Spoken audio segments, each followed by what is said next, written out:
My name is Lucy Norval, and I coordinate programming and communications for the Scarborough Public Library.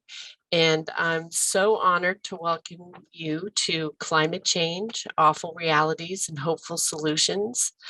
And we have David Kunhardt, who is a relatively new Scarborough resident, as our presenter this evening. We're going to go ahead and get started by listening to the library's new land acknowledgement. The Scarborough Public Library acknowledges that it is located in the traditional homeland, past and present, of tribes in the Wabanaki Confederacy.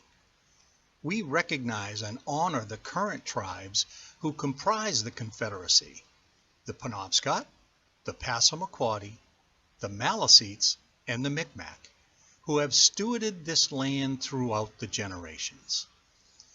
We acknowledge the Owascoag people who once lived in what is now Scarborough.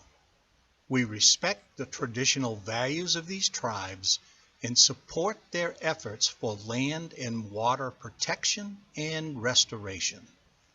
In offering this land acknowledgement, we affirm Indigenous sovereignty, history, and experiences.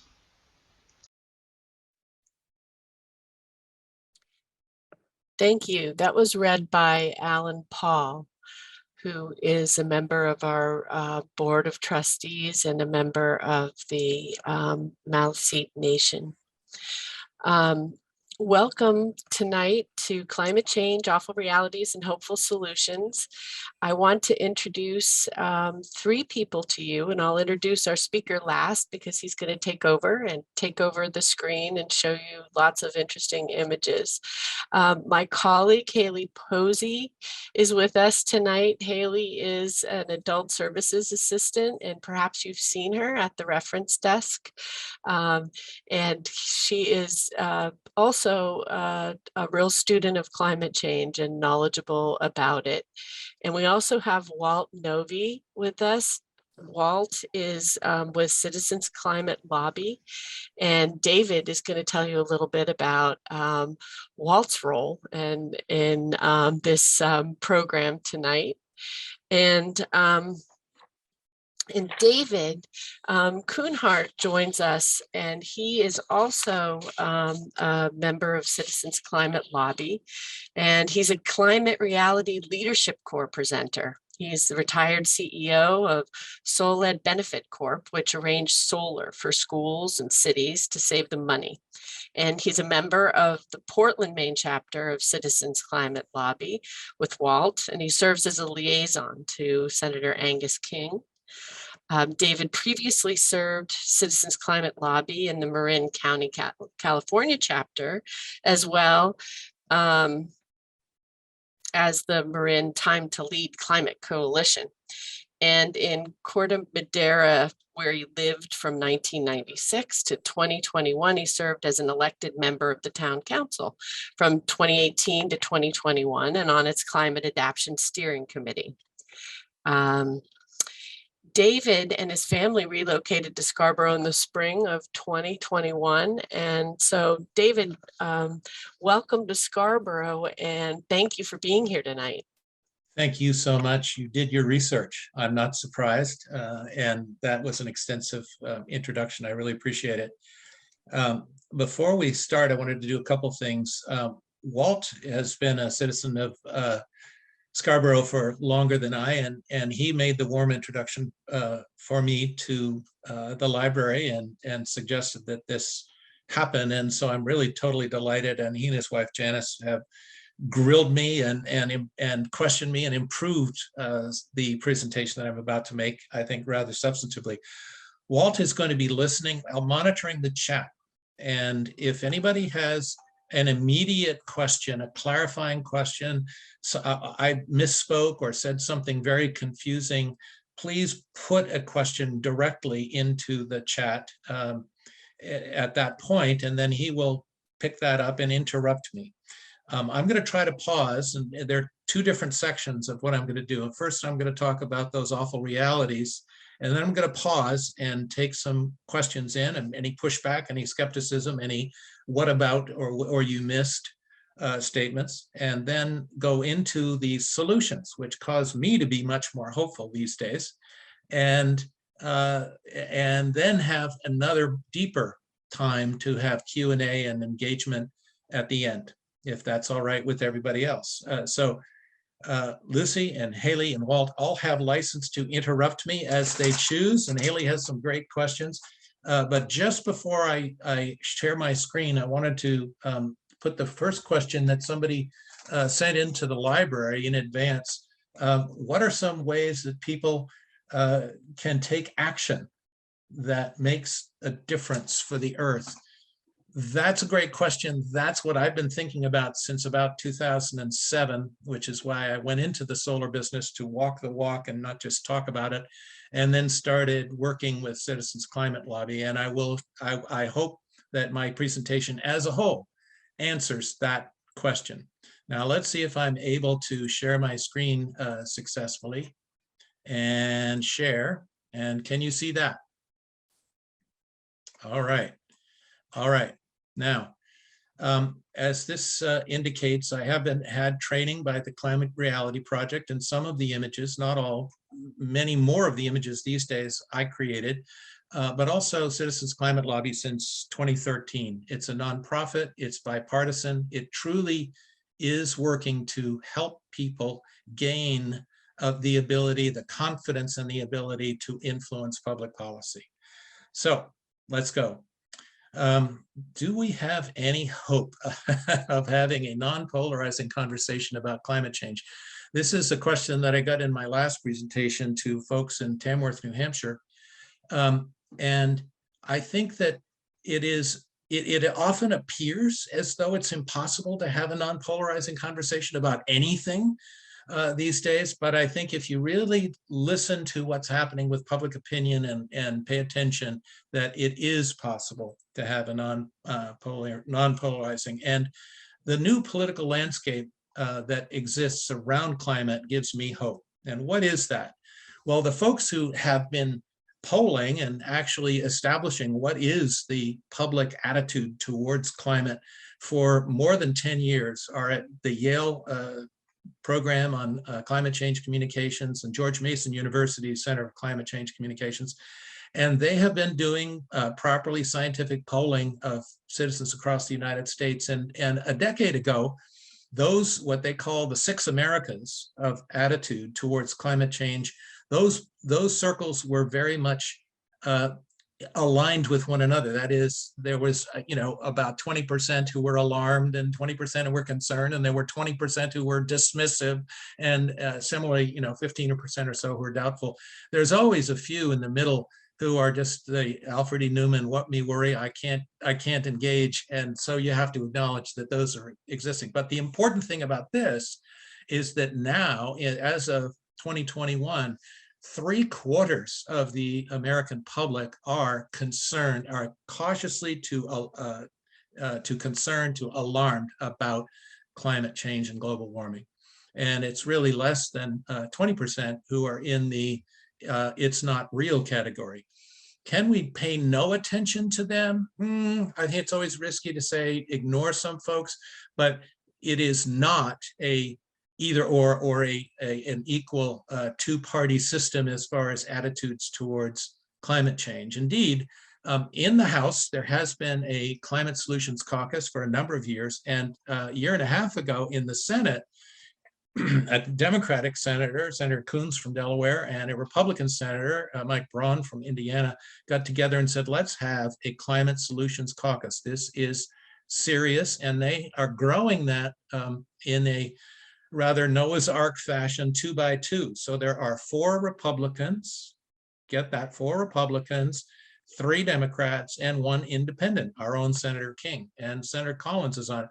Maine is the only state, by the way, that has 2 senators on this bipartisan Climate Solutions Caucus in the Senate, and they are producing work. They meet every couple of weeks, and they are doing work behind the scenes. Because they're so agreeable, it doesn't get picked up by the press. So just be aware that there are some positive things that are happening. And a conservative survey group, Luntz, has indicated that 3/4 to 80% of voters want Congress to put politics aside and reach a bipartisan solution. So what's the problem? Well, last August, the IPCC, the Intergovernmental Panel on Climate Change, that's the UN organization of scientists that have been tracking this, it is unequivocal that human influence has warmed the atmosphere, ocean, and land. Widespread and rapid changes in the atmosphere, ocean, cryosphere, that's the frozen parts of our planet, and biosphere have occurred, okay? Unequivocal that human influence has warmed. That's what they're saying. And so they have recommendations that are now really being paid attention to across the entire globe. What has actually the warming looked like? Well, the 15 hottest years on record since humans have been trying to average temperatures in the 1880s or so have occurred since 2005. And the hottest 6 years have been the last 6 years. 2021 is the 6th warmest of these. There's always a little bit of variability, and yet there is unfortunately still an overwhelming general direction of the way the climate has been changing, warming up. What have these higher temperatures led to? You all know this. And this is a view in California, which you might call us climate migrants or refugees. Over 6 years, there were almost 5 million acres that burned in California, and everybody was increasingly alarmed. And then in 2020, 4 million acres just burned in just 1 year, and over 24 people lost their lives. So it's a very alarming situation on that front alone. Fortunately, here in New England, we have not had the depths of drought that have caused wildfires. Why this lovely picture? Because what's happening with all that heat? Well, water holds temperature better than air. And over 90% of the heat gain is stored in the oceans. And as NOAA, the National Oceanographic and Atmospheric Administration, reported just last month, 2021 had the record highest ocean temperatures. They monitor hundreds of buoys that are displayed around the world, and they average those, and 2021 had the record highest ocean temperatures. And that's a steadily growing level. Unlike weather, which changes every month and every week, and we're going to have a bunch of it tomorrow morning, it is the thing that is steadily changing, especially here off the coast of Maine, as a matter of fact. Well, so what happens over warming waters is that you get more low pressure systems, more moisture coming into the air, and more frequent storms that gather more strength as they come across the center of the Atlantic, and this is the east coast of the US. At the very same time, the other effect of the warming, under the oceans that you can't see, is that the heating of the water has led to the loss of half of corals around the world. It's devastating to the Great Barrier Reef, one of the largest natural structures that you can see from outer space, actually. And this is not just bleaching or temporary, this is the loss, this is the death of corals, really significant for ocean life. If you want to know more about that, I urge you to take a look at the free thing on Netflix called Chasing Coral. It's a film that's pretty devastating about scientific investigation. Or to sign up, again, for a free connection to earthxtv.com. They have a whole series on our living oceans, which cover not just the problems, but also many evolving solutions to climate change and the need to absorb more carbon dioxide. At the same time as there are deeper storms and more rain, there are more droughts, particularly in the western United States, as far as the United States is concerned. And as you can see, NOAA has been tracking this for decades, and in recent years, temperatures have grown and precipitation shrunk, and the result is record droughts. This is one of the reservoirs that fed us in Northern California last August. Just almost a trickle, almost nothing left. And this isn't just California. This is from really British Columbia down to Mexico, that record temperatures and record droughts.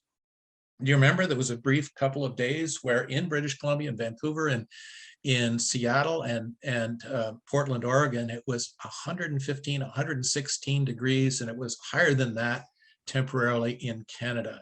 And there's just a drought that hasn't been seen for 1,500 years as we measure tree rings in various parts of the West. But we're not alone. In the Himalayas, glacier melting has doubled since the year 2000, according to Guardian, which is one of the best publications tracking this whole topic of climate change, is The Guardian. And this indicates a devastating future for 1 billion people who depend upon Himalayan ice for their fresh water. Talk about climate refugee potential. It's really quite devastating. What else is an effect? Well, land-based ice like that on Greenland has been melting much more rapidly, and the scientific investigation has covered glaciers all around the world. I think the last library session, Susanna Hancock had several images of glaciers retreating around Europe and around the world. And that is, if Greenland melts entirely, this is what happens to Florida. Just 18 feet of sea level rise, and we lose hundreds of millions or billions, hundreds of billions of dollars of real estate value, and many, many people that will have to find another place to live, from southern Louisiana, southern Florida, and the coast. In the northern climes, all this additional heat has resulted in melting permafrost. And that has the effect in Alaska, which has been hit particularly hard. 31 communities have to relocate because they are now collapsing with collapsing permafrost. This is a huge issue in Russia and Siberia, and there is a collateral issue of the emergence of much more methane, CH4, which is even more powerful than CO2 as a greenhouse gas. Emerging from those old deposits underneath permafrost. So, what's the cause of all this warming? Well, folks, we are contributors to this. Everything that we do, and every time that we burn fossil fuels, every time we put something out of the back end of our automobile or truck, we are contributing to the level of greenhouse gases in the atmosphere. And what is that real level? Let's look at it. The folks who've been tracking this since the 1950s and 60s are on the Mauna Loa Observatory in Hawaii, because that's a very fair and balanced place to monitor CO2, because it's the atmosphere averages out across the ocean, 2/3 of the Pacific Ocean, that before it hits Mauna Loa. And the climate, the earth breathes every year. Every time the preponderance of deciduous trees in the northern hemisphere grows or dies off, there is a shrinking or a growing of the amount of carbon dioxide in the atmosphere. So it's always changing, but look at the line. It is unmistakable. And we're now up as of 2021 in the territory of 420 parts per million, something that hasn't happened for a good long time. How long a time? I think you all know this, and I don't really need to get into this, but I was asked to explain, well, what is the greenhouse effect?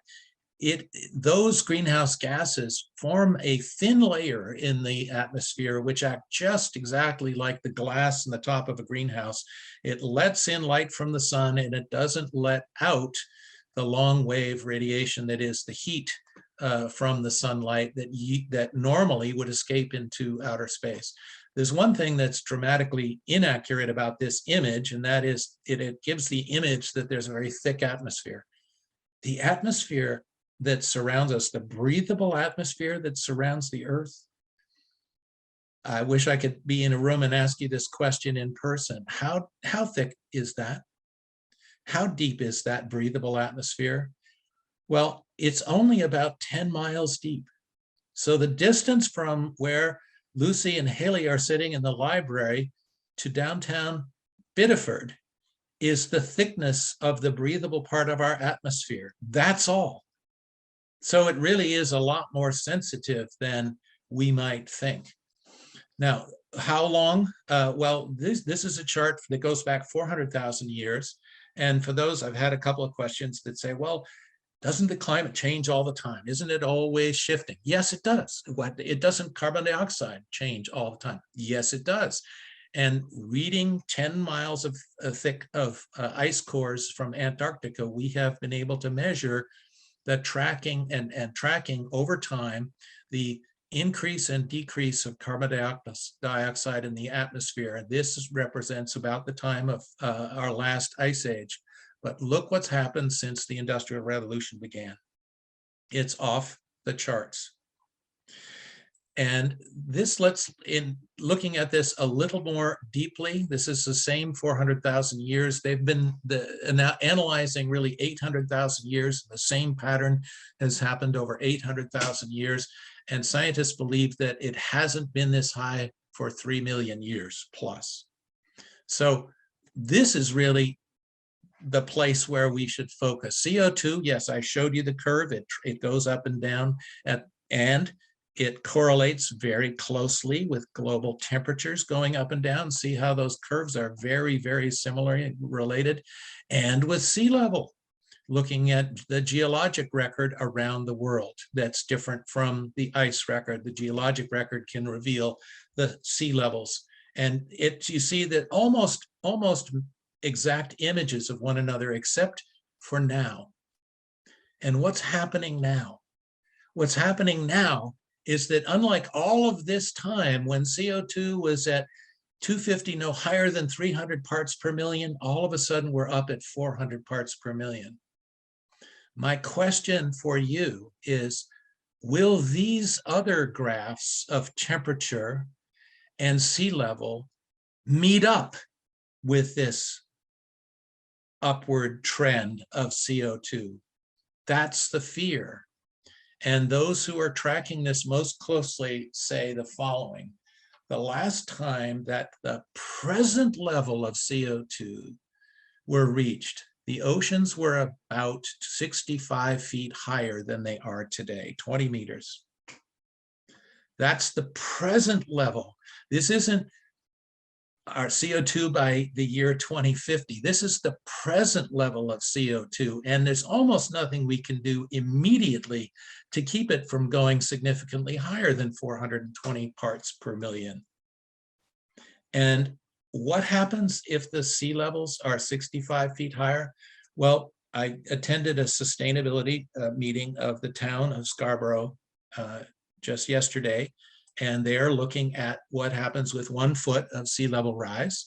And indeed, there are significant impacts to Route 1, to access to the Pine Point, in through here where the Audubon Center is, and all of the backwater of Pine Point is in trouble. 2 parts or 3 parts of the route from the downtown Scarborough to where I live are underwater, in this case with just 1 foot of sea level rise. And there's almost nothing we can do to stop that between now and the next 20, 25 years. That is going to happen because the ocean steadily warms, expands, and is gaining ice melt. What happens to Scarborough if there's a 65-foot increase? Scarborough pretty much goes away. Underwater, all across Higgins Beach, all the places that we love to visit, Scarborough Beach, Pine Point, and most of the marsh, underwater. That's what happens if the scientists who are worried about the present level, the effect of the present level of CO2 in the atmosphere. And this is the last one until we have a little break. Global surface temperature will continue to increase, says that Intergovernmental Panel, until at least the mid-century under all emission scenarios considered. global warming of 1.5 to 2 degrees centigrade will be exceeded during the 21st century unless deep reductions in CO2 and other greenhouse gas emissions occur in the coming decades. So that's the choice. Now I'm going to just stop share for a second and see if anybody is tossing in. Walter, are there any questions that are coming in, or anybody, are there questions that are coming in? There's one. Why are we not at the 65 foot higher sea level now? Because the sea level moves very slowly, Amanda and others. It does move very slowly. In the last 100 years, it's about 8 inches to 9 inches. It is starting to move faster, but it is, as you know, the oceans cover 72% of the planet's surface. It's a huge volume, and again, certain things like the melting of Greenland, something like the collapse of the Thwaites Glacier in Antarctica, it's called the Doomsday Glacier, will have significant changes right away. But it's not predicted that until later this century that heat warming will create a fast change. And now somebody said we're preaching to the choir, so hasn't the public caught on? I think most of the public has caught on.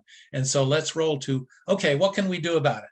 The first question, what are some of the things that we can do about it? And let me see if I can get back right into the same place. And it worked. So we do have a choice, and we need strong national action. And what can that look like in this world? Well, can we agree on certain core principles for success? I think we can. I think if you ask anyone, what does a successful climate policy look like, that they could agree on the following elements: that we do need a large-scale reduction of fossil fuels as soon as we can do it, that we need to start taking CO2 out of the atmosphere because there's legacy CO2 up there that's going to be there for 1,000 years unless we start taking it out, if we have any chance of preventing that 65-foot rise. This means that major investments are needed, and we're going to have to get ready for that. And that's what the Congress has been wrestling with and still are wrestling with. And when we do that, we should not leave out fairness. We should not leave out equity and political durability. Political durability, what is that? You know, if we have one administration in Washington that says go this way and another party that says go that way, and we go back and forth, then we're going to all be whipsawed with policy. We need to have a policy that many people support, and more people are going to be happy if it shows equity, if it is fair and treats everybody the same way, and allows free choice and shows some success in the economy and creates some jobs. Also, we also need to, I think, acknowledge that any policy that we have should incentivize other countries to act, because we're not alone. We produce now a minority, not all or the majority, but a minority of the pollution. We all need to act. There are many different parties that need to be engaged around the world and are being engaged, by the way. Now, what sort of actual policy? Well, if you turn to political economists, they are pretty clear. From the standpoint of an economist, the most efficient way to tackle climate change, says Janet Yellen, former Fed chair and present Secretary of the Treasury, is to tax emissions, to create a disincentive to emit carbon dioxide. And she's not alone. She was a part of a group that circulated a statement, and over 3,500 economists from the United States alone have signed a statement that supports that supports the need for a carbon tax. This includes Nobel laureates and includes chairs of the Council of Economic Advisors to presidents from both political parties, going back quite a ways. That's really quite a consensus, isn't it? And since it's hard to get economists to agree on anything, this consensus among economists really is and has to be regarded by public policy folks as being just as undeniable as the consensus among climate scientists about what's happening. David, I want to Yes. interrupt just for a second because there Yes. was a question in the Q&A, Yeah. which is probably the subject of another meeting at the library, but I just wanted you to be aware and everyone else. Ralph Young said, why hasn't the public caught on? And that's that opens up a whole yeah, other yeah. talk. Well, I think that I appreciate Ralph was the one who invited me over to Piper Shores to talk with a number of folks yesterday, and I think the public is catching on. I'm not sure that our elected followers in Washington are all catching on. There are several who are, and I'll explain that in a second. The sponsors of a carbon fee include 40 countries already around the world tax carbon in one way or another. The UK started about 6 years ago, and coal has essentially disappeared as an energy source. Sweden, for more than a decade, has had a carbon tax, and it is the highest in the world, and they still have a very avidly growing economy. That's something that you'll hear pushback. Well, I would like to have a carbon tax, except that I'm worried about what will happen to the economy. Well, they are proof that you can have a growing economy and a reduction in greenhouse gases with a carbon tax at the same time. Canada is expanding from 2 different provinces to nationwide policy and carbon fee and dividend this year. Scientists like James Hansen, who one of the authors of that trio of graphs that I showed, and he's been talking to the US Congress since 1988.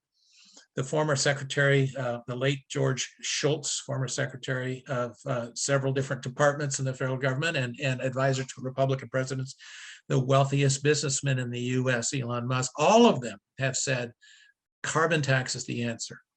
Right now, 94, as of this week, 94 members of the US House, including Shelley Pingree of Maine, and 49 senators so far agree that this is a solution. And also it's Citizens Climate Lobby. Who the heck is Citizens Climate Lobby?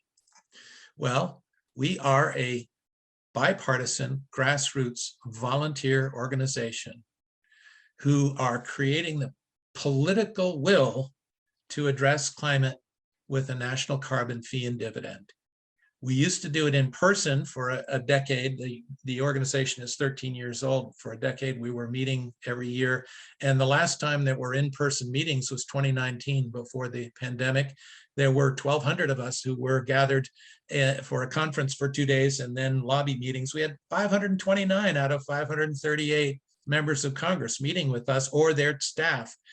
I am one of the individuals on those steps right up in there near the top, near the guy with the hat on. And that's our gentle form, our respectful form of storming the Capitol. And it is a very respectful way. So what's the solution? The solution is a revenue neutral carbon fee and dividend with a border adjustment. Revenue neutral. It doesn't add to the deficit. It doesn't create a new government department. It doesn't keep the money. George Shultz used to say, if the government's not keeping the money, it's not a tax. That's why carbon fee is a phrase that's used, because it's a fee of the polluters. It's a tax on the polluters, not on each of us. It's a tax on every ton of carbon equivalent that's pulled out of the ground. And then what happens with that money to make it revenue neutral? Well, that's sent out to everybody with a Social Security number equally and fairly across the board.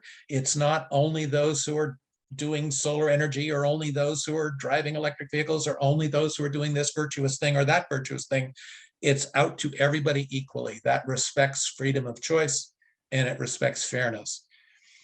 And with a border adjustment, what's that? Well, it's a tariff on products that come into the United States from those countries that are not taxing carbon, that are carbon intensive products like fuel or tires or you name it.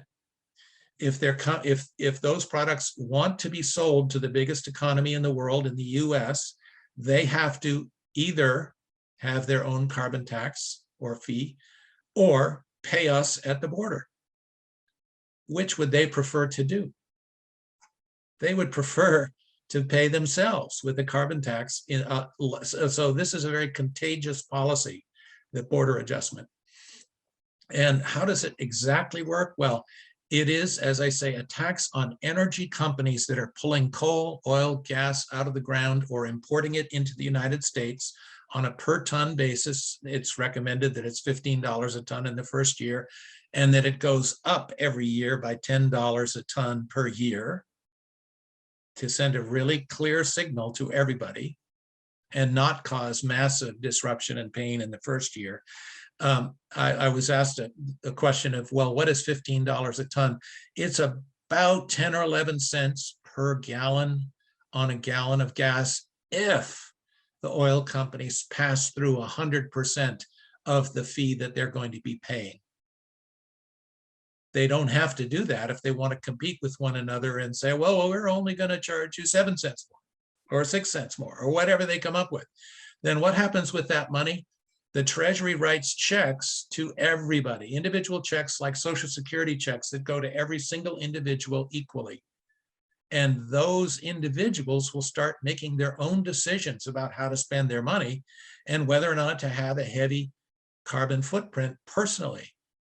And they won't have to do elaborate calculations of what their carbon footprint is. It will just appear in the pricing of carbon intensive products. And those products will start becoming less popular, and other products and other inventions and new innovations will steer individuals to new markets, creating jobs and changing the way we do business, changing behaviors. I was asked by Walt's wife, so what's the total cost? Okay, sum this all up. What's the total cost of this? And how does it compare to the cost of inaction? Which do you think is the heavier side of this scale? The cost of inaction or a carbon fee and dividend? Well, Lucy knows that the answer is carbon tax will total about $90 billion in the first year, paid by the polluters.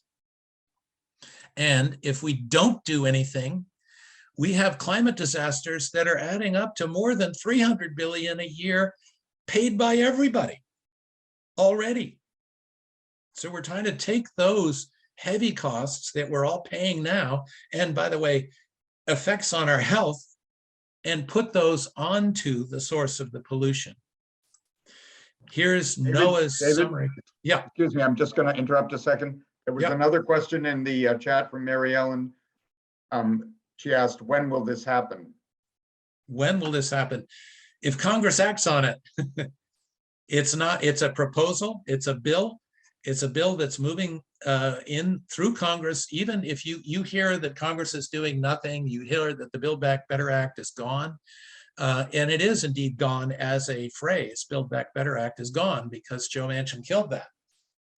But the next reconciliation bill, according to the Speaker of the House and the Majority Leader in the Senate, and Joe Manchin and the White House, the core of the next reconciliation bill is going to be a bucket of climate actions. And by the way, this carbon fee and dividend policy is one of those actions that's still in the bucket, still up for consideration. Y'all need to make your voices heard if you agree with me that this is something that we should really do, and let your representatives know. Shelley Pingree's already there. She's an original co-sponsor of the legislation in the House. Our senators are not quite there, even though both of them are on the Climate Solutions Caucus. This is a graph that simply shows the Energy Innovation and Carbon Dividend Act. That's the name of the act that I'm talking about. In the House, it's HR 2307. For those who like the fine print, it will bring our level of CO2 down to hold us within the range of 1.5 to 2 degrees centigrade. Notice it's not perfect. It's not actually reducing the present rise in temperature, but we've got to do something, and it's a whole lot better than business as usual doing nothing. Okay, so it is effective, 40% reduction, and the dividend is something that it is fair. In Maine, we call this carbon cashback for me, and it represents a monthly payment per capita, exact same share to everyone. Those under 18 get half shares, sorry. People whose total purchases, therefore, that contain less than the average carbon intensity will be net gainers. And those with purchases that contain more will be net payers. The dividend will be counted as taxable income, and therefore it is just as progressive as the tax code itself. This is just a graph that shows that 2/3 of the decile, this is from the poorest to the wealthiest income level, in deciles of income levels in the United States, and the bottom 60% are come out ahead as a percent of their income, and the top 35% or so come out behind. They are those who have multiple houses, multiple vehicles, take a lot of plane flights, and you name it, they're going to be paying more net at the end of the year, and even though they're getting equal checks to everybody. In Maine, this is particularly important to the politics of Maine. This is the percent of households who benefit by policy, and it starts with 50% in the sort of light red and goes up to over 70%. So all this purple, all of these counties come out ahead, and the purple and white and pale pink, all of those counties come out ahead with this policy. Those households will do better with this policy. Households that are involved in coal extraction or oil extraction have a whole different future. Jobs will be created by that innovation. It's estimated that over 2 million jobs will be created. And so I'm just going to say, remember that Citizens Climate Lobby solution, which is endorsed by so many economists, a revenue neutral carbon fee and dividend with border adjustment that will reduce America's carbon pollution and put us on track to reaching net neutrality, net zero by 2050. And by the way, another thing that gives me great hope is that over 500 high school students, these are leaders of high school public affairs and student government leaders, are part of this Students for Carbon Dividends. They know what this is about. They are backing this particular policy, over 500 of them from around the country of all stripes. This is what the globe looks like. And I want to just take a moment to say that the tan ones are the ones that aren't doing anything explicit yet, including Russia and the United States, Greenland, parts of Africa. But the blue are those who have domestic carbon pricing already. The red are considering having an international carbon pricing in their future, and the green are those who have international and domestic pricing. The striated ones are ones who participate in international carbon pricing arrangements. So there's a lot of countries who are taking action. Unfortunately, we're not there yet. That can change with your help. Now, I want to get back to something that I began to mention, which is that all of what I've just said, this mitigation strategy, ain't enough. And I refer to the bathtub analogy because this is essentially that I've been talking about mitigation, making less pain by reducing the flow of hot water into the bathtub. That's essentially what I've been talking about, of reducing greenhouse gases and flowing into the atmosphere. Well, adaptation is something that the town of Scarborough and the state of Maine and our federal government are all working on. They're trying to defend us against the worst aspects of sea level rise and other events. But it's hard to work directly against something like drought and wildfires. You've got to really work on mitigation. But that isn't enough in the situation that we have already overloaded the atmosphere with 50% more carbon dioxide than the normal midpoint of that wavy line of carbon. And so restoration, climate restoration, which corrects the problem by taking CO2 out of the atmosphere, is equivalent to taking hot water out of the tub to reduce it to safe levels. So remember the bathtub analogy, and that essentially says yes, we have to defend ourselves. We have to use adaptation strategies, and those are very real, and governments know they're very real. We have to also do mitigation and reduce the harm that's being caused and reduce the future pain. But by goodness, we have to also do some restoration and reduce CO2. So it's a three-legged stool that we need to adjust our thought process to using going forward. David, I'm going to interrupt again. There's another question. Yep. You may want to address this at the end of the talk, but I'm just reading them as they come in. Yep. This is from Amanda to the panelists and hosts. She said, how do you prevent this from coming out as a tax on a carbon heavy state benefiting light ones? In other words, yeah, that there will be an inequity between states. And that's an excellent question, Amanda. And I would say that let's just take West Virginia as an example, because for several different reasons. West Virginia is a heavy coal producer, and I think that there's also some gas fracking that's going on. The industries that are busy there removing those fossil fuels will have additional payments to make. The individuals in West Virginia, much like the individuals in Maine, will come out ahead with a dividend.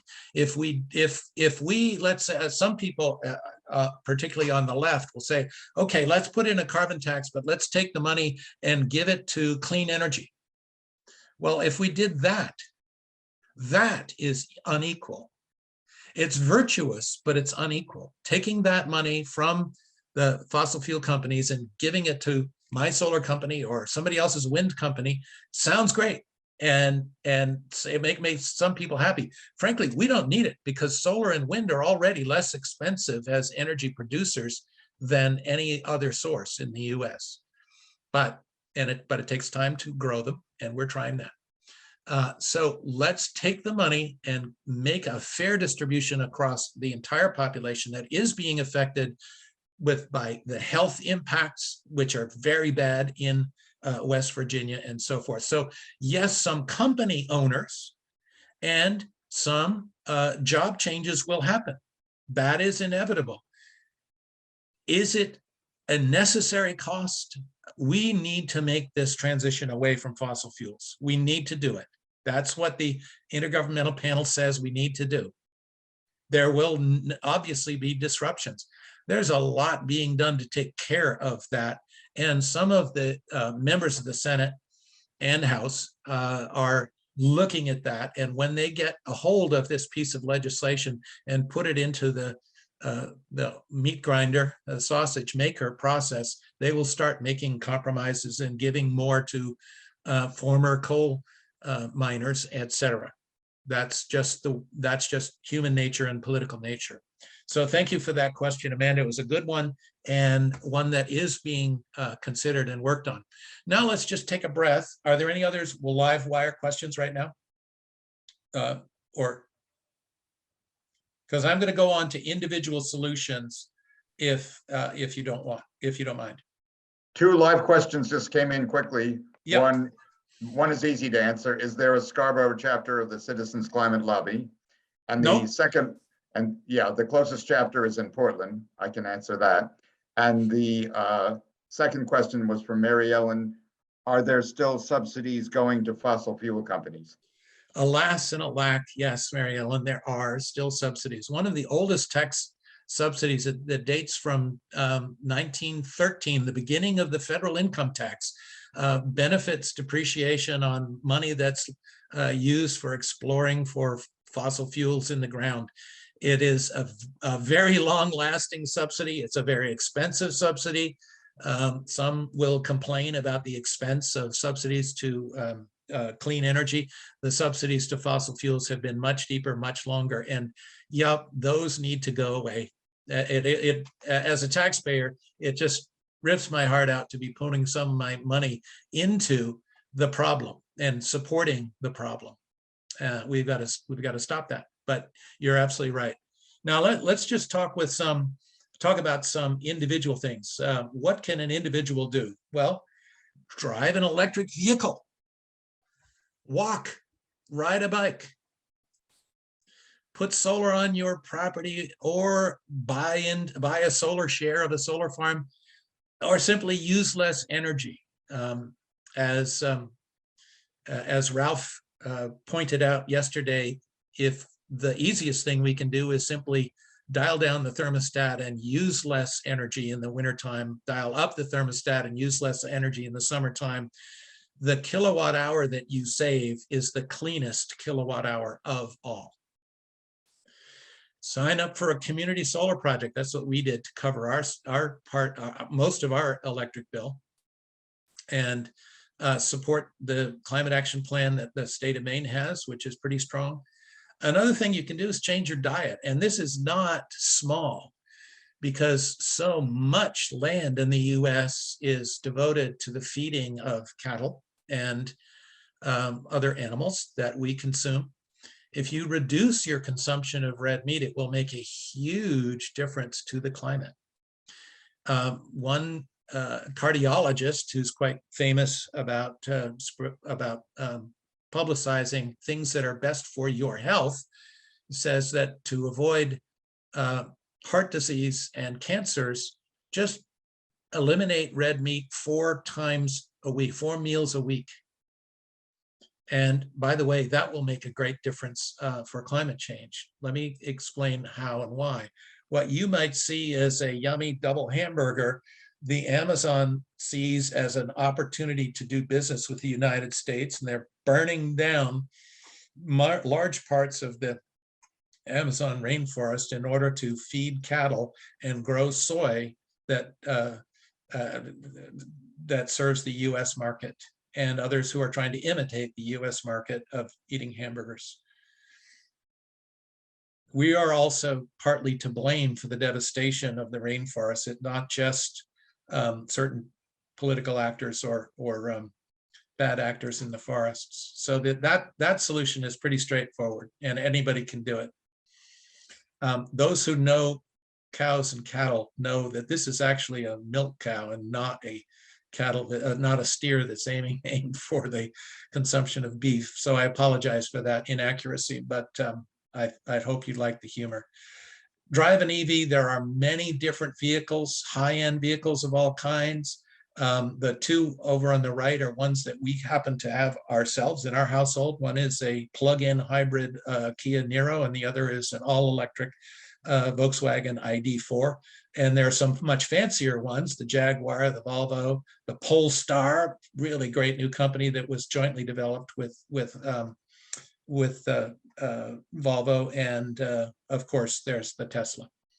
And there's some less expensive ones that are available from Chevy, from Toyota, from Nissan. The Nissan Leaf is one of the oldest electric vehicles, and from Hyundai. And there's a growing number. There's over 40 different models, and there are a wide range of prices that are available right now. And I love this quote and want you to think about who this is. Haley, I want you to tell me who this is who said this, or wrote this actually, and when. Electricity is the thing. There are no whirring and grinding gears. There's not the almost terrifying uncertain throb and whir of the powerful combustion engine. There is no water circulating system to get out of order, no dangerous and evil smelling gasoline, and no noise. Who said that? I don't know offhand. If I say it was written in 1903, would you guess? I'm still not sure. Thomas Edison. Alva Edison wrote this, and one of his employees was Henry Ford. And then Henry Ford said, well, yeah, but, and in fact, electrical cars preceded gas internal combustion engines by almost 30 years in the 1800s. They just weren't popularized, and it was a lot easier to carry around, let's say, 30 pounds of gasoline than it was to carry around 100 pounds of lead acid batteries. So Henry Ford won, and Thomas Edison lost on this one. So for any local sustainability group, what might creating the political will look like actually? Well, endorse the concept of a carbon fee and dividend. I actually have a draft endorsement letter for the town council of the town of Scarborough, as soon as you would like to pick it up and consider it. You could also pass a town carbon cashback for me resolution to ask the Congress to take action on carbon fee and dividend. And that is the resolution that I have a draft of right now. You can call your senator. You can either senator. You can write to your member of Congress. You can write the White House and tell them that this is something that you would like them to now take seriously, in spite of all the distractions and all of the horrible other things that are happening. And you could also say, well, we think that's not good enough. We want to restore the climate to the way it was when we were born. Let's support a climate restoration resolution. Okay, now, Lucy and Haley, get ready, because these are online resources, and I think you have some additional things to say about this. These are some sources of great sources of information that exist out there, and this list is available in the library, and a much longer list than this. These are my favorite books to look at right now. The top one is coming out next month, and it goes right down the list. Now, I want to pause and ask Haley if she has something to say more about what the library's resources are to add to these. Yeah, I'm just gonna share. Well, do you have any more slides, David? This is really the only other one. If somebody said, does Scarborough have its own chapter? Well, Citizens Climate Lobby has a very creative Portland chapter, which meets the first Saturday of each month from 9 to 10:30. It's very easy to sign up, and just chase that name and that link, and you will find a way to get in. And either Sarah or Peter or I or somebody will happily talk to you and bring you into the fold. It's very easy, and it won't cost you anything except for some time and enthusiasm and the threat that you may become hopeful of a solution. Go ahead. That's excellent. Thank you so much, David. There's been so much informative information. I'll just quickly add before we get to some other questions that the library has a sustainability and climate resource guide. We're adding to this and changing it all the time. You can see a link at the top to the Sustainable Scarborough recording. So this is a playlist on our YouTube channel where all of our past climate programming is featured, and this talk will be added there as well. And then we pull some books from our collection, many of which are on the list that David shared in his slideshow. So this is a great place to come if you're interested in learning more and you're looking for a starting place. On resources, we also have a section on sustainability and personal consumption. So some of those individual actions that David was mentioning too, lowering your plastic consumption, composting, growing your own food, allowing your lawn to go a little more wild. There are lots of actions that you can take individually. So the link to this is in the chat. And if you would like to talk more with me about it, I'm always happy to do that. Great stuff. And now I would say, all right, it's time to get real and talk about what of this you agree with, what of this you disagree with. What are some things or questions about how to proceed and what to do next and what's most important to do? Personally, I think what's most important to do is to do something, to take some action, because I get I get quite depressed, even on a very good day. Like a couple of days ago, it was 58 degrees. Wait a second, it's the middle of February, it's 58 degrees. Why is that the case? Well, it's global warming, my friends. And so it tends to scare me and depress me unless I take action, and taking action is the greatest antidote.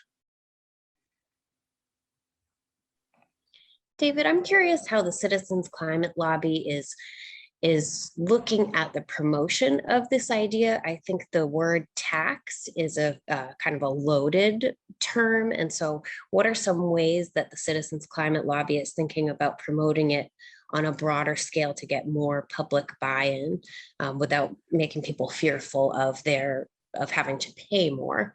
Yeah, well, actually, I think that New Hampshire and Maine have been more creative than Citizens Climate Lobby National on this front by promoting the phrase "carbon cashback for me," and I mean it's a very real thing. I showed you the map of all the counties where people come out ahead, but to advance the notion of the dividend first and the polluter pays second, and it's hard to avoid the word tax because, in fact, it is a tax on each ton of fossil fuels that comes out of the earth.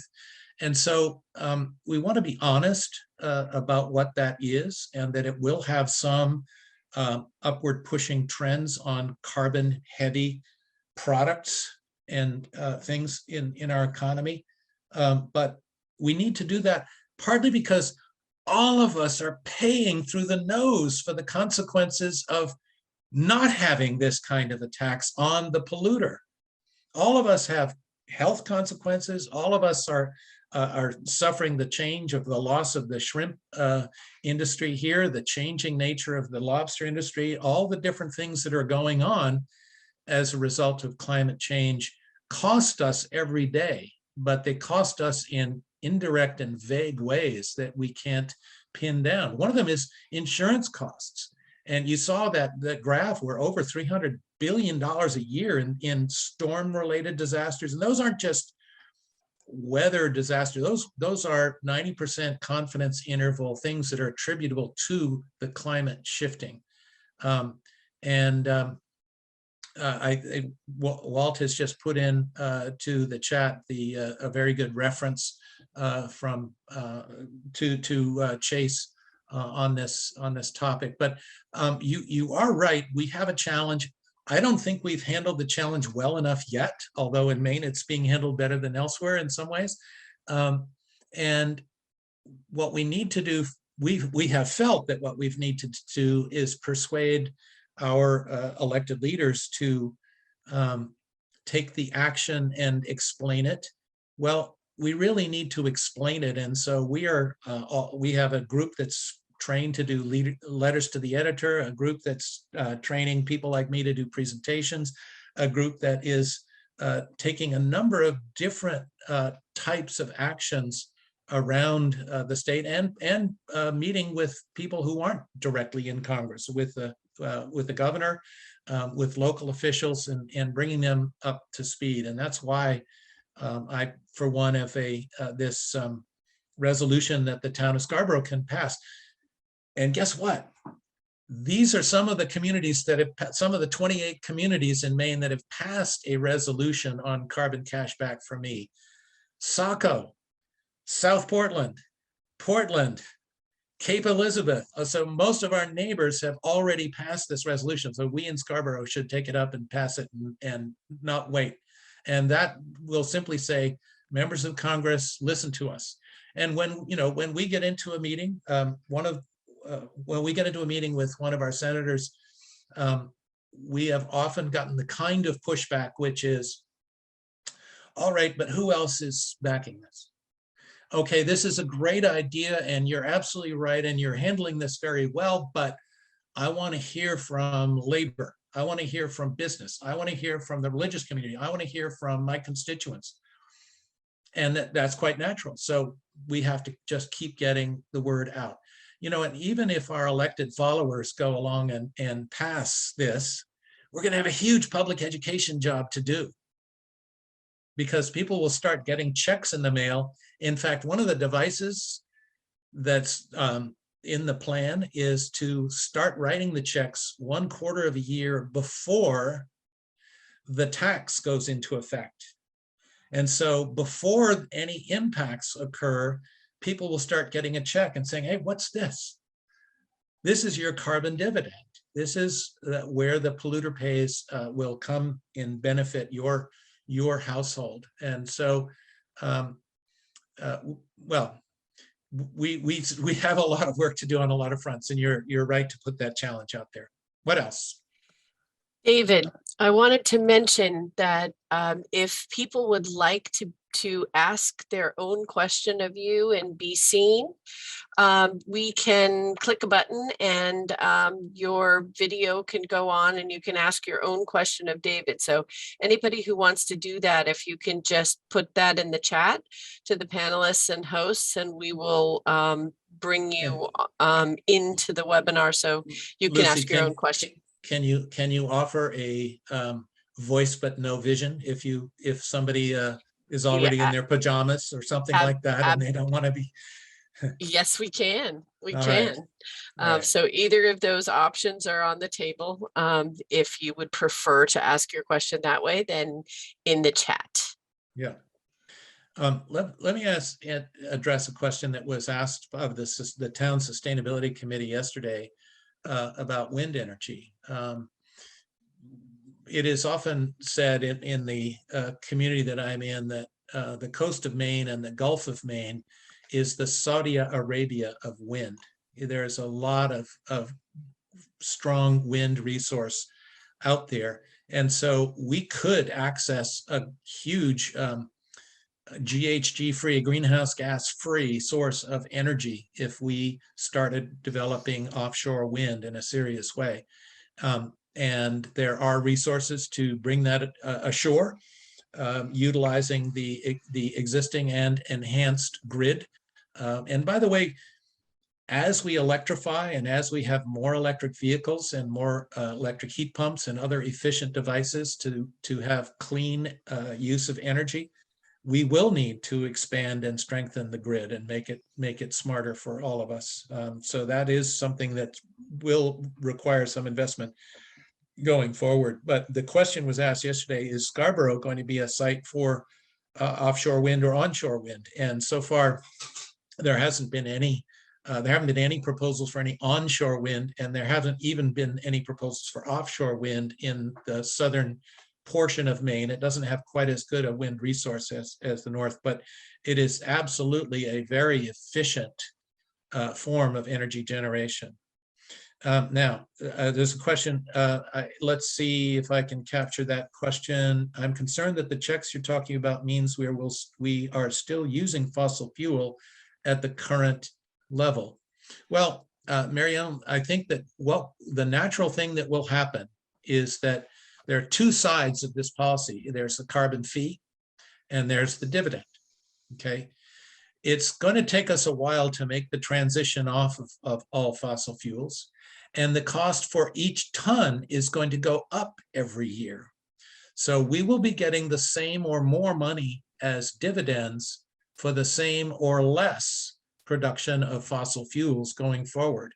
But one half of this equation is the actual putting an extra cost, or as economists will say, internalizing the external costs of fossil fuels onto that product.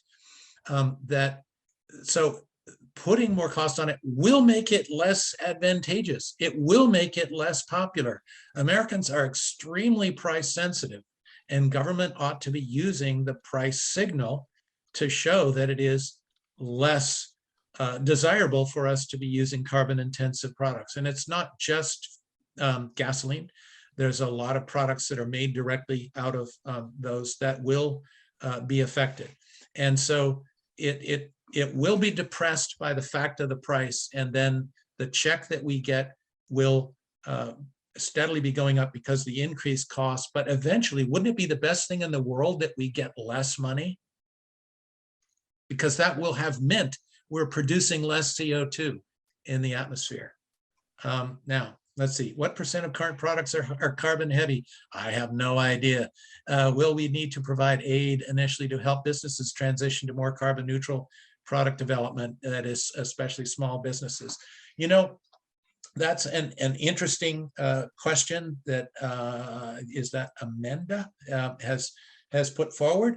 And there are no discussions of subsidizing business in order to do this, other than to have that border adjustment, which will protect American businesses that are sending products overseas and protect the US economy from those who have want to sell into the United States and try to beat us in competition.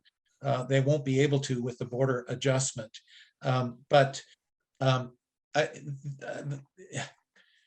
Fossil fuels are really kind of rampant in their effect across the whole economy. And so there will have to be a lot of inventions and a lot of creation. And this is part of the job generation that will happen when this policy starts going into effect.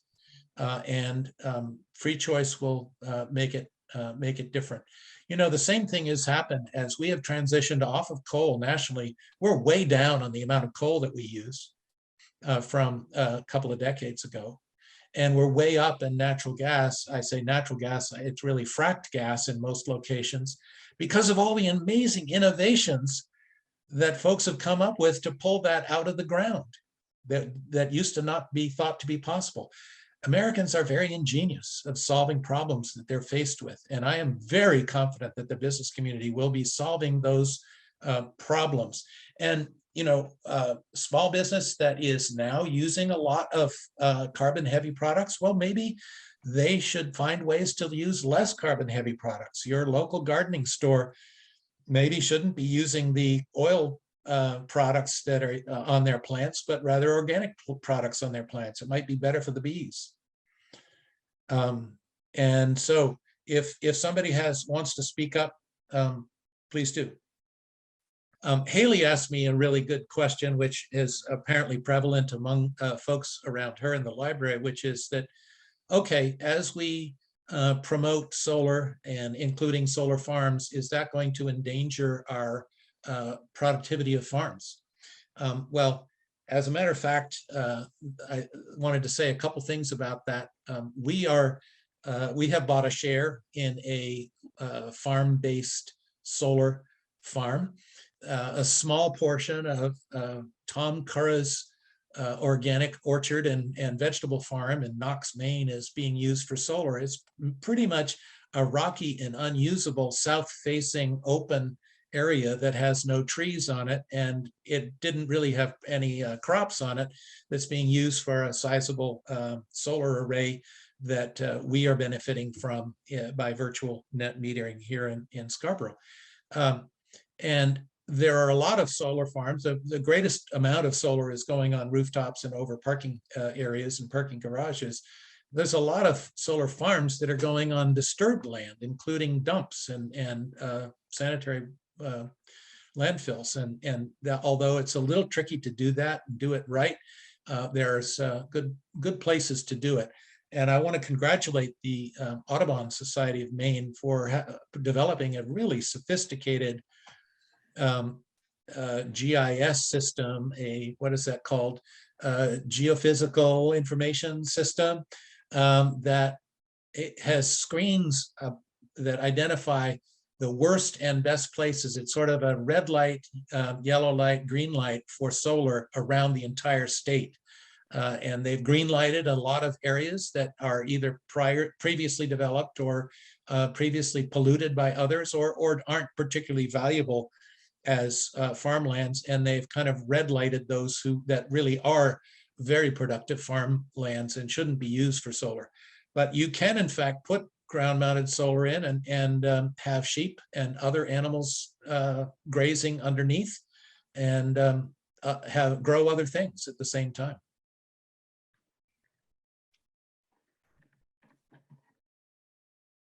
David and the group, I wanted to just add a comment in answering Amanda's question about and where we need to provide aid to help businesses transition to a more carbon neutral product development. I completely agree with you that has its problems, and that carbon fee and dividend still has to be the core of solving this problem. But another way, or another words for providing aid, would be to say subsidy. And if we can subsidize oil and gas, if we can subsidize people owning homes because we think that's a social benefit, so they can deduct on their tax, there may be a role for subsidies for renewable energy companies. It's just, I don't think that that is should be the main focus, but that may be something that is considered in the mix. This isn't, carbon fee and dividend, at least the way I see it, is not just the only solution. I think it is the best solution, but this is, one thing you didn't address in your talk, and you might want to just talk about, is how much of private, the individual changing their behavior, how much does that contribute to the CO2 in the atmosphere, and how much do the industrial choices contribute? Yeah, and it's you know, the total of industry and energy generation and transportation are the biggest things. More and more, as we wean ourselves off of coal, transportation and let's say transport, which is ships and trucks and trains, is becoming the biggest single area that needs to be addressed, and that's obviously across the board. But it's really it's not very difficult to electrify trains. It's not terribly difficult to electrify trucks. It is being done even on large scale trucking. It's even being done on some shipping, and there are cleaner fuels that are being developed for jet flying. They're not perfect yet. They're not fully done yet, but all of those things will be enhanced if there is a leveling of the playing field by reducing the subsidies to fossil fuels and then putting the cost on it. When you do that, then every one of those positive changes will be stimulated and reinforced because of the existence of a carbon fee and dividend. No, I don't have more questions. I do agree with the broader point that the largest creators of CO2 are industrial. So we can all make lots of decisions on the individual level that will help us kind of be aware of climate and maybe help us have conversations with friends and relatives that will slowly kind of change the way that people think about climate.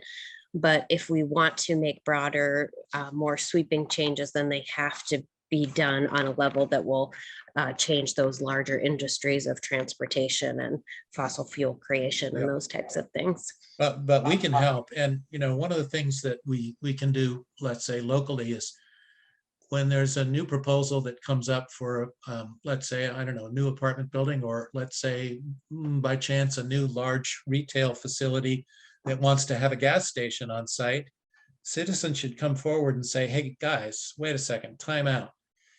Let's have just as many EV charging stations as gas filling stations if we want to prepare ourselves for the future.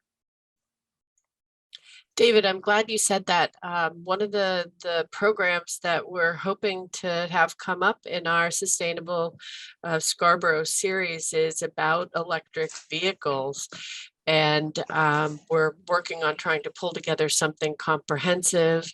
And so it will take a few weeks, but several of the actions that you mentioned tonight that people can take, from changing their diets to embracing electric vehicles, are programs that we will be offering in the coming months.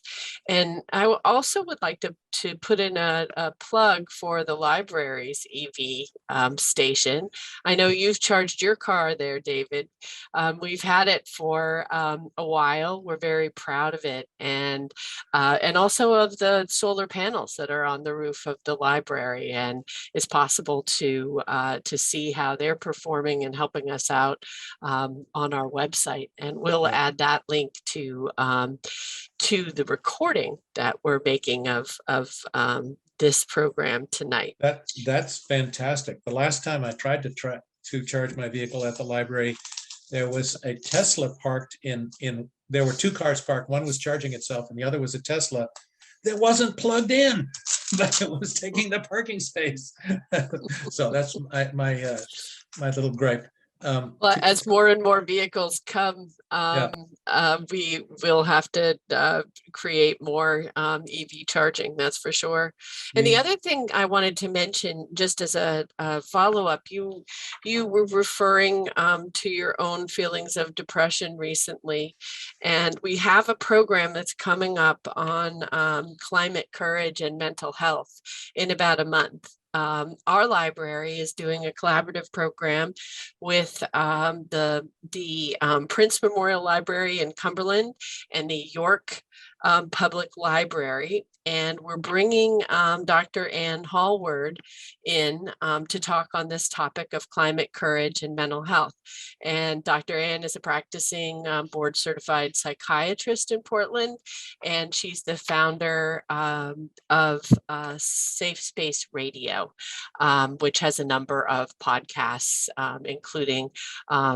including one on climate. So we're very excited to be doing something collaborative and to be addressing a very important topic. Dr. Hallward has mentioned that in her practice, more people are verbalizing their feelings of discouragement and depression around the climate challenges that the world is facing. And so that's the next program that we'll bring to you on Tuesday, March 29th. Tuesday, March 29th. I will be there. I will be there. The thing that I did most successfully about this is last week, there was a presentation by the entire junior class of the Casco Bay High School, all 100 of them, on different solutions to climate change and environmental damage. And so there were teams of 4 to 5 individual students, all juniors, who had deeply researched, carefully prepared, and had wonderful slides. And I was had the honor of being on a review panel, and I saw 5 of these presentations by these kids. They were brilliant, and they had all sorts of great ideas. And I said to the group at the end of that day, you guys, I've been at this for a long time, and I've had some days of dark frustration, but you give me hope.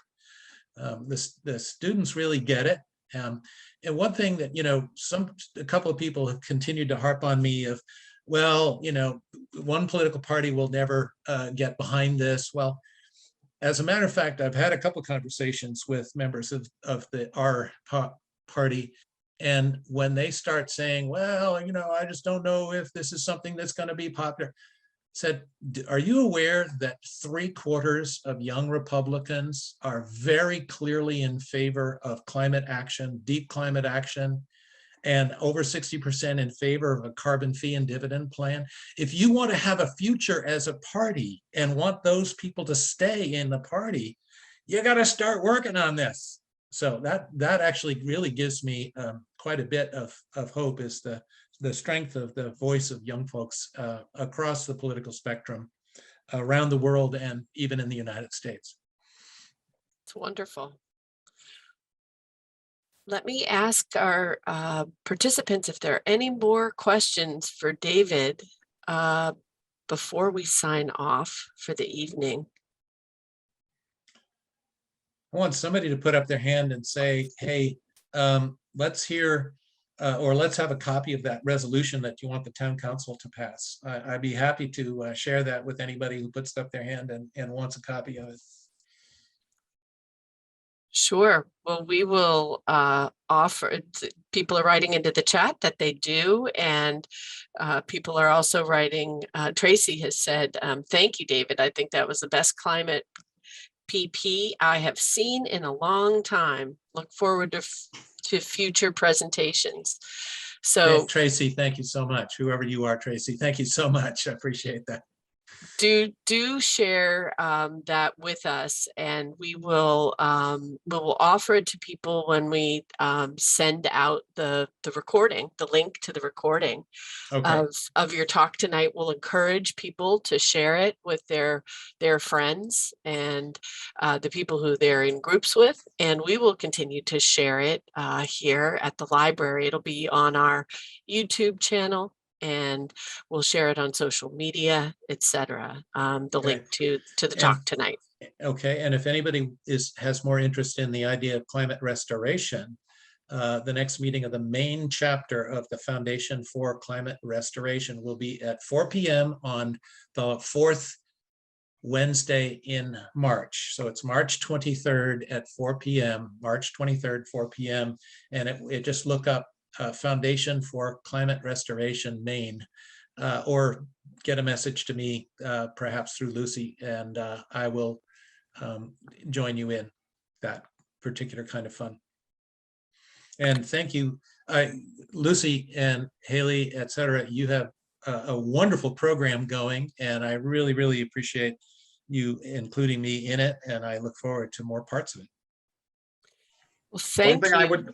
I'm going to interrupt just a second. One thing I would say, Lucy, is if anyone after this talk is interested in attending a Zoom meeting of Citizens Climate Lobby, they meet every month, the first Saturday of the month at 9 o'clock.